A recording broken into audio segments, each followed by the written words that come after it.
ఇక కవిత విషయానికి వస్తే బహుశా అత్యంత దూరదృష్టి ఉన్న నాయకురాలు కావచ్చేమో. తండ్రి కేసీఆర్, అన్న కేటీఆర్ మీద ఎన్నో విమర్శలు వచ్చినా ఆమె ఒక్కసారి కూడా నాకు కుటుంబం వల్ల ఇబ్బంది అన్న మాట మాట్లాడలేదు.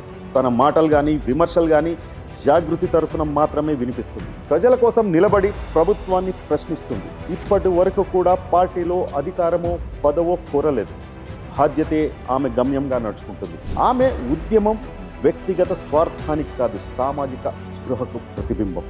ఇప్పటి వరకు ఎప్పుడు కూడా మా నాన్న అంత చేశాడు ఇంత చేశాడని తండ్రి పేరు చెప్పుకుని బ్రతకలేదు. ఇక కవిత పార్టీ విషయానికి వస్తే ఏమో అది నిజమో అబద్ధమో తెలియదు. ఒకవేళ నిజమైతే అది ఎవరికి ప్లస్ అవుతుంది, ఎవరికి మైనస్ అవుతుంది? కవిత జైలుకు వెళ్ళి వచ్చిన తర్వాత పార్టీకి కుటుంబానికి చెడ్డ పేరు వస్తుందని నిజంగానే కేసీఆర్, కేటీఆర్ కవితను దూరం పెట్టారా? కవిత తన సొంతంగానే ఓ పార్టీ పెట్టాలనుకుందా, లేక ఇంకెవరైనా ఇన్ఫ్లుయెన్స్ చేస్తే పార్టీ పెట్టాలనుకుందా? ఇక్కడ కవిత కాంగ్రెస్లో కలవడం అనేది అసాధ్యం. ఎందుకంటే ఆల్రెడీ మన రేవంత్ అన్న బల్ల గుద్ది మరీ చెప్పేశాడు, KCR family members are not allowed in Congress party. ఇకపోతే బీజేపీ ఉంది. బీజేపీ అధిష్టానం ఏమైనా కవితకు సీఎం సీట్ ఇస్తానని ఏమైనా ఆశ చూపిందా?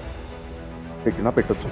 ఎందుకంటే ఈ మధ్య ఎప్పుడూ లేని విధంగా ఎవరైతే బీజేపీ సపోర్టర్స్ ఉన్నారో వారంతా ఇప్పుడు కవితను కలుస్తున్నారు. ఈ మధ్య మందకృష్ణ మాదిగ కూడా కవితకు నా ఫుల్ సపోర్ట్ ఉంటుందని డిక్లేర్ చేశారు. ఇకపోతే ఇన్ని జరుగుతున్నా కూడా కవిత ఒక్క మాట అంటే ఒక్క మాట కుటుంబానికి అగెయిన్స్ట్గా మాట్లాడలేదు.